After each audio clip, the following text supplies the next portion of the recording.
পিসিমণির সিঁথিতে সিঁদুর দেওয়ার আগেই রায়ান আর পারুল সেখানে পৌঁছে গিয়ে সমরেশকে উচিত শিক্ষা দিয়ে পিসিমণিকে বাঁচিয়ে নেয়। হ্যাঁ বন্ধুরা, এমনটাই দেখা যাবে। তাই সম্পূর্ণ জানতে ভিডিওটিতে লাইক দিয়ে চ্যানেলটি সাবস্ক্রাইব করে দেখতে থাকুন। গল্পের শুরুতেই দেখা যাবে পিসিমণির গায়ে হলুদে সমরেশ আসে, এক বোতল জল নিয়ে আসে, যা দেখে সবাই ভাবে অ্যাসিড। তখনই সমরেশ সেই জলগুলো কৌশালীর মুখে ঢালতে থাকে। তখন তো সবাই চিৎকার শুরু করে দেয়।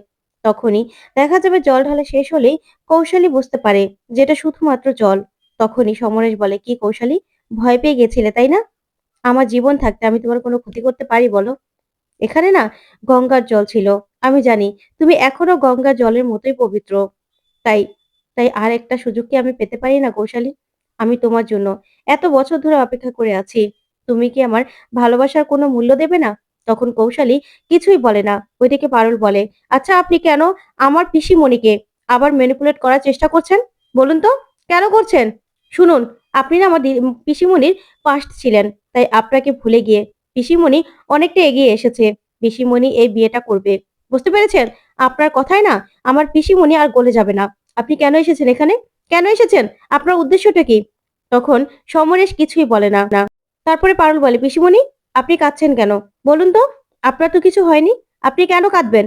এই লোকটা এই লোকটা আপনাকে ভুল বোঝানোর চেষ্টা করছে। তখনই রায়ান বলে, আচ্ছা আপনি এখানে কেন এসেছেন? আবার কেন এসেছেন? দেখতে পাচ্ছেন না আমার পিসিমণি আপনাকে আর চাইছে না।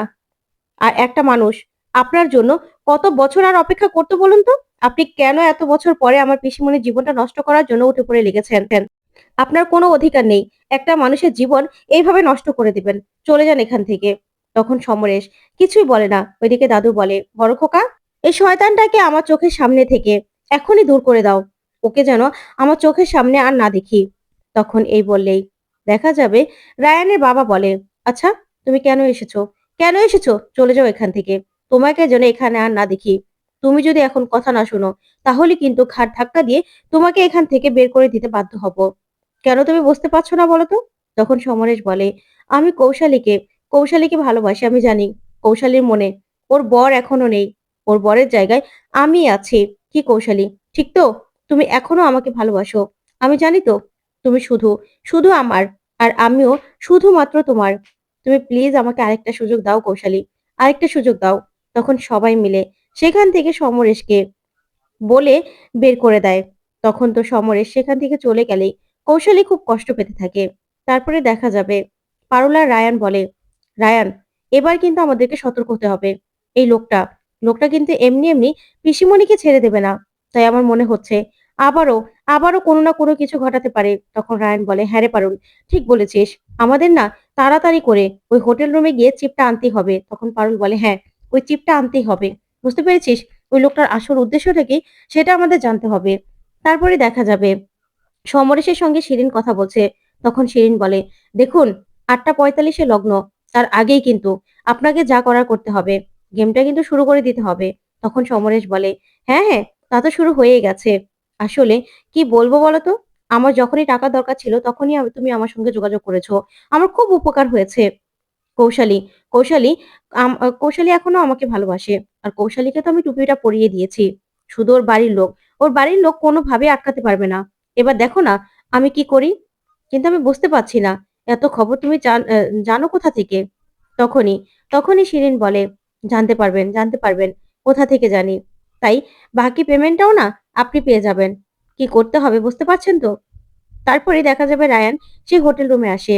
তখন দেখতে পায় যে দরজায় লাগানো আছে যে ডু নট ডিস্টার্ব। তখন রায়ান বলে, কি ব্যাপার, এখানে কি কেউ এসেছে? মনে তো হচ্ছে যে ভিতরে মিটিং চলছে।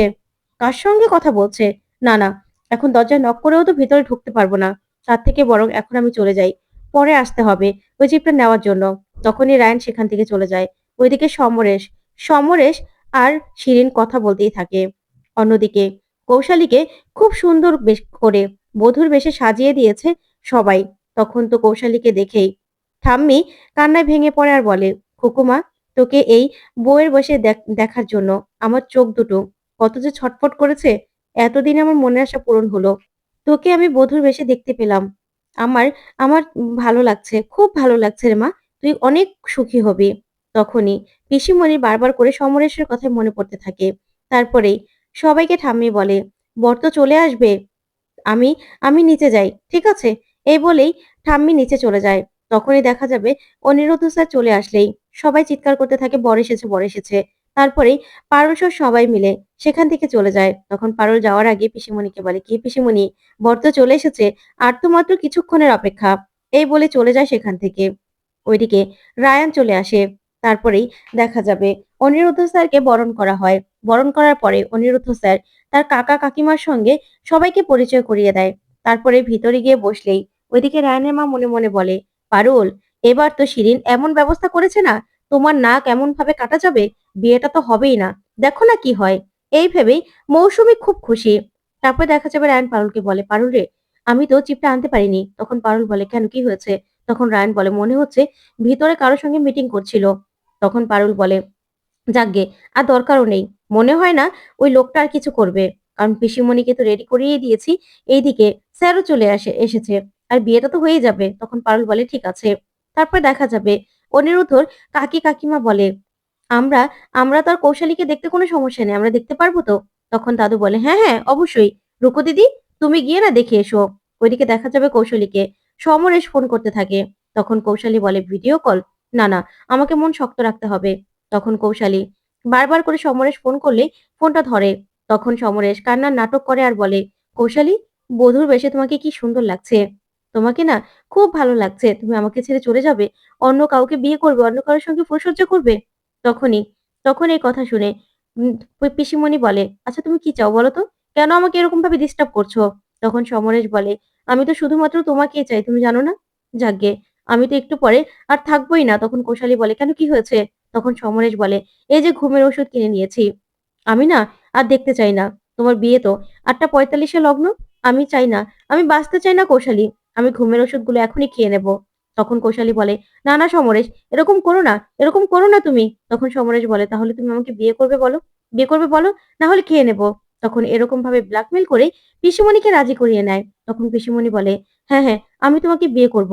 এই বলে পিসিমণি ঘর থেকে মুখ ঢেকে বেরিয়ে পড়ে। ওইদিকে রুকু ঘরে গিয়ে দেখে কেউ নেই। তখন রুকু বলে, কি ব্যাপার, পিসিমণি কোথায় গেল? তারপরেই রুকু বুঝতে পেরে যায়। তখনই রুকু পারুলকে ডাকে। তখন পারুল রায়ান আসলেই রুকু বলে, পারুল, পিসিমণি ঘরে নেই। তখনই রায়ান বলে, পিসিমণি নেই, তাহলে কোথায় গেল? তখন পারুল বলে, ওই লোকটা নিশ্চয়ই কোনো রকম ব্ল্যাকমেল করে পিসিমণিকে বাড়ি থেকে বের করে নিয়ে গেছে। না না, আমাদেরকে অনিরুদ্ধ স্যারকে বসতে দিলে চলবে না, যে করে হোক লগ্নের আগে পিসিমণিকে খুঁজে বের করতেই হবে। এই বলেই পারুল আর রায়ান সেখান থেকে বেরিয়ে পড়ে। তারপরে হোটেল রুমে আসে। হোটেল রুমে আসলেই ভিতরে গিয়ে সে চিপটা নিয়ে নেয়। আর ল্যাপটপে চালাতেই সেখানে শুনতে পায় শিরিনের কণ্ঠ, যে শিরিন এই সবকিছুর প্ল্যান করেছে। তখন রায়ান বলে, শিরিন? তখন পারুল বলে, আমি আগে জানতাম পিসিমণির কাছে ক্ষমা চাওয়াটা ও ভালোভাবে নেবে না, এত বড় ষড়যন্ত্র। তখনই সেখানে আরো শুনতে পায় যে সমরেশ বলছে যে বিয়ে করে এক রাত কাটিয়ে আবার বউ বাচ্চার কাছে ফিরে যাবে। তখন পারুল বলে, সর্বনাশ, এই লোকটা তো বিবাহিত, পিসিমণিকে ঠকিয়েছে, কোথায় এখন খুঁজবো? তখনই তখনই দেখা যাবে পিসিমণিকে নিয়ে একটা মন্দিরে চলে গেছে সমরেশ। ওইদিকে শিরিনকে একটা চেয়ারের মধ্যে বেঁধে পারুল বলে, এখনই আমি তোকে গায়ে আগুন লাগিয়ে দেবো, তাড়াতাড়ি বল ওই লোকটা পিসিমণিকে নিয়ে কোথায় গেছে। তখন শিরিনকে ভালোভাবে জব্দ করে জেনে নেয় কোথায় পিসিমণিকে নিয়ে গেছে ওই সমরেশ। তারপরেই সেখান থেকেই সমরেশকে উচিত শিক্ষা দিয়ে পিসিমণিকে উদ্ধার করে নেয় রায়ান আর পারুল। তো বন্ধুরা, কেমন লাগলো আজকের আপডেট, কমেন্ট করে জানাতে ভুলবে না। পরবর্তী আপডেট পেতে অবশ্যই চ্যানেলটি সাবস্ক্রাইব করবে। ধন্যবাদ।